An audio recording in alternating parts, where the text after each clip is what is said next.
Hello guys, അങ്ങനെ നമ്മൾ യദുകൃഷ്ണനെ ഹോസ്പിറ്റലിൽ കൊണ്ടാക്കാൻ പോവാണ്. അതിനുവേണ്ടി ഒരുങ്ങി കുളിച്ചിട്ട് ഞാനിപ്പോൾ ഇറങ്ങി. സത്യം പറഞ്ഞു കഴിഞ്ഞാൽ എനിക്കൊട്ടും ഇഷ്ടമല്ല അവനെ കൊണ്ടുവിടാൻ പോകുന്നത്. ഞാനവിടെ നിൽക്കുവാണെങ്കിൽ കുഴപ്പമില്ല, ഇതിപ്പോൾ ഞാൻ തിരിച്ചു വരണമല്ലോ. അപ്പോൾ നിങ്ങൾ വിചാരിക്കും എന്തിനാ വിഷമിക്കുന്നത്, ട്രീറ്റ്മെൻറ്റിന് വേണ്ടിയല്ലേ പോയേക്കുന്നത്. പക്ഷേ എനിക്ക് അവൻ്റെ കൂട്ടത്തിൽ തന്നെ ഇങ്ങനെ എപ്പോഴും ഇരുന്നിട്ട് മാറുന്നത് പണ്ടും ഭയങ്കര വിഷമമുള്ള കാര്യമാണ്, ഇപ്പോഴും വിഷമമുള്ള കാര്യമാണ്. ട്രീറ്റ്മെൻറ്റിൻ്റെ ഒക്കെയാണ്. പക്ഷേ ഇപ്പം എല്ലാവരും ചോദിക്കത്തില്ല എന്താ ജോലിക്ക് പോകാത്തത്. എനിക്ക് അവൻ്റെ കൂട്ടത്തിൽ തന്നെ ഇരിക്കാൻ വേണ്ടിയാണ് ഞാൻ ജോലിക്ക് പോകാതെ വീട്ടിൽ തന്നെ ഇരിക്കുന്നത്. അത് അവനും പറഞ്ഞിട്ടാണ്. ഞാനിപ്പോൾ കൺവിൻസ് ചെയ്തിട്ട് വേണമെങ്കിൽ എനിക്ക് പോകാം. എനിക്ക് അവൻ്റെ അടുത്തൊന്നും മാറി നിൽക്കാൻ പറ്റത്തില്ല. അതിപ്പോൾ പണ്ടാണെങ്കിലും ഇപ്പോഴാണെങ്കിലും എനിക്ക് പറ്റത്തില്ല. ഞങ്ങളുള്ള സമയം എനിക്കിപ്പോൾ അവൻ്റെ കൂട്ടത്തിൽ തന്നെ ഇരിക്കുന്നതാണ് ഇഷ്ടം. കാര്യം എനിക്ക് രാവിലെ തൊട്ട് വൈകുന്നേരം വരെ അവൻ്റെ കൂട്ടത്തിലിരിക്കുമ്പം വഴക്കുണ്ടാകുമെങ്കിലും പ്രശ്നം ഉണ്ടാകുമെങ്കിലും ഒരുമിച്ചല്ലേ. നമ്മളിനി എത്ര നാളുണ്ടോ അത്രയും നാളും നമുക്ക് ഹാപ്പിയാണോ സങ്കടമാണോ ഒരുമിച്ചിരിക്കണമെന്നാണ് എൻ്റെ ആഗ്രഹം. അത് ഇത്ര പേര് അങ്ങനെ വിചാരിക്കണം, അത് ഏത് രീതി വിചാരിക്കണമെന്നൊന്നും എനിക്കറിയത്തില്ല. പക്ഷെ എനിക്ക് അതാണ് ഇഷ്ടം. ഇപ്പോൾ ഹോസ്പിറ്റലിൽ പോവുകയാണെങ്കിൽ പോലും ഒന്നാലോചിച്ച് നോക്കി, ഞാൻ ഇവിടെ ഉള്ളപ്പം ഞാൻ രാവിലെ തൊട്ട് വൈകുന്നേരം വരെ ഞാൻ അവൻ്റെ അടുത്താണ്. കണക്കിന് നോക്കിക്കഴിഞ്ഞാൽ ഇത് അത്ര നല്ലതല്ല. ഞാൻ അവനേന്നും പറഞ്ഞുകൊണ്ട് ഇങ്ങനെ ഇരിക്കുന്നതുകൊണ്ട് എനിക്ക് മാർവ പ്രശ്നമാണ്, ഭയങ്കര പ്രശ്നമാണ്. വിചാരിക്കുന്ന പോലെയല്ല, ഭയങ്കര പ്രശ്നമാണ്. അത് പണ്ടോട്ടെ എല്ലാവർക്കും അറിയുന്ന കാര്യമാണ്. പോയിട്ട് വരട്ടെ അല്ലേ, നന്നായിട്ടൊക്കെ വരട്ടെ, ഹാപ്പി ആയിട്ടിരിക്കട്ടെ. അപ്പോൾ നമുക്ക് പോയിട്ട് വരാം ഗൈസ്. നമ്മൾ ഒരുങ്ങി ഗൈസ്. അച്ചാച്ചനും ഉണ്ട്, ഞാനും ഉണ്ട്, ആതിര ചേച്ചി അത്ര പറയാൻ വേണ്ടി നിൽക്കുകയാണ്. ബാഗ് പാക്ക് ചെയ്തിട്ടുണ്ട്. അപ്പം നമുക്ക് പോയിട്ട് വരാം ഗൈസ്. അങ്ങനെ നമ്മള് യദുകൃഷ്ണന്റെ വീട്ടിലോട്ട് പോവാണ്. ഞാൻ അച്ചാച്ചനെ സ്പോട്ടിൽ പോവാണ്. മഴയുണ്ട്. ഇറങ്ങാണ് ഗൈസ്, എന്നാ നോക്കിക്കേ. അങ്ങനെ നമ്മള് ചെങ്ങന്നൂർ റെയിൽവേ സ്റ്റേഷനിൽ എത്തി ഗൈസ്. യദുകൃഷ്ണ വന്നിട്ടുണ്ട്. ഇൻഡക്ഷൻ കുക്കർ എടുക്കാൻ മറന്നുപോയെന്ന് പറയുന്നു. മൊത്തം ഹിന്ദിക്കാരാണ് ഗൈസ്. അങ്ങനെ നമ്മൾ റെയിൽവേ സ്റ്റേഷനിൽ എത്തിയിരിക്കുകയാണ്.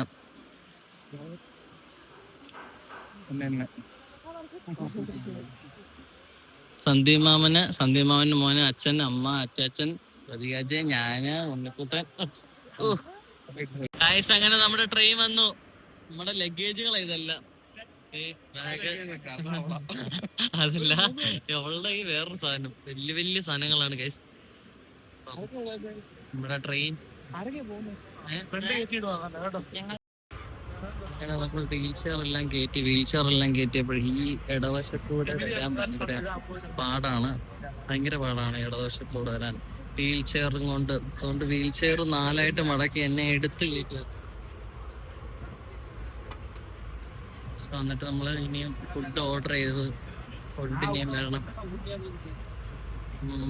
വീൽ ചെയർ ട്രെയിനിന്റെ എത്തി, സെറ്റല്ല ഗൈസ്. ഞാന് ചെറുതായിട്ട് ഒന്ന് കിടന്നു. ജ്യോതികാജി ഇവിടെ ഇരിപ്പുണ്ട്, എല്ലാരും ഇവിടെ ഇരിക്കുകയാണ്. കുണ്ടി മരവിച്ച് ഇനിയും തൃശ്ശൂര് കുണ്ടി മരവിച്ചില്ല. ഇരുന്നിരുന്ന് മടുത്തോണ്ട് കിടന്നു. അത് മാത്രമല്ല, ഇരിക്കാൻ ഭയങ്കര കംഫർട്ടല്ല, എനിക്ക് സുഖമില്ലായിരുന്നു. അതുകൊണ്ട് നേരെ ഞാൻ കിടന്നു. പിന്നെ തൃശ്ശൂരാണ് നമ്മുടെ ഫുഡ് വരുന്നത്. ഫുഡ് കഴിക്കണം.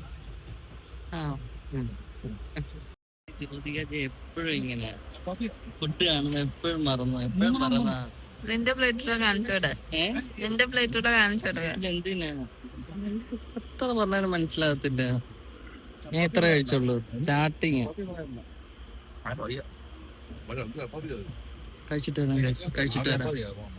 കഴിച്ചിട്ട് കിടന്നുറങ്ങാം. എന്നിട്ട് ഉറക്കം അഭിനയിക്കാനല്ല, ഉറക്കത്തിൽ നിന്നിട്ട്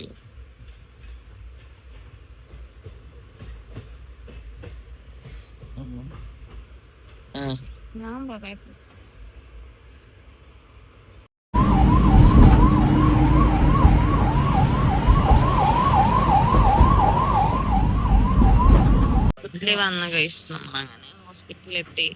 ആംബുലൻസ് തുറന്നു. അതാണ് ഹോസ്പിറ്റൽ. മെയിൻ വെല്ലൂർ ഹോസ്പിറ്റലിൽ വന്നപ്പോൾ ഡോക്ടർ പറഞ്ഞു റീഹാബിൽ പൊക്കോളാൻ. അങ്ങനെ നാണ്ട് ഉറങ്ങി കിറങ്ങിയിരിക്കുന്ന ഏത് ദിവസം കൊണ്ട് തന്നെ റീഹാബിൽ പോകണം. അപ്പൊ അച്ഛൻ അവിടെ കാപ്പി കുടിച്ചിട്ട് പോകണം വന്നിട്ട് അങ്ങോട്ട് പോയേക്കുന്നു. അമ്മ ഇവിടെ നിപ്പുണ്ട്. ഇത് സ്പൈനൽ കോഡ് ഇഞ്ചുറി പറ്റിയിട്ടുള്ള ഇവിടെ വന്നപ്പോൾ കണ്ട ഒരു ചേട്ടനാണ്. 38 വർഷമായിട്ട് സ്പൈനൽ പുള്ളിയുടെ 13ാമത്തെ വയസ്സിലെങ്ങാണ്ട് സ്പൈനൽ കോഡ് ഇഞ്ചുറി പറ്റിയതാന്നാ പറഞ്ഞേ. സ്കൂട്ടറിലാണ് വന്നത്.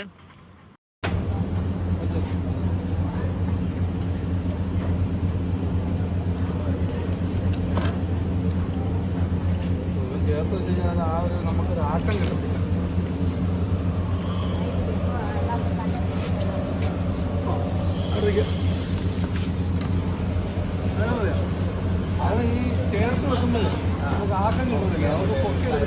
റീഹാബി വന്നു ഗൈസ്. യദുകൃഷ്ണന്റെ മുഖത്തെ സന്തോഷം കണ്ടോ? എനിക്ക് സങ്കടമാണ് ഗൈസ്. ഇവന് ഇവിടുത്തെ സിസ്റ്റർമാരെ കണ്ടതിന്റെ സന്തോഷം എനിക്ക് സങ്കടമാണ്. ഭയങ്കര സങ്കടവും ക്ഷീണവും ഒക്കെ ആയിരുന്നു. ഇങ്ങോട്ട് വന്നു അന്നേരം അവൻ ആക്റ്റീവായി. അടിപൊളി. വിളിച്ചോണ്ട് വന്നു.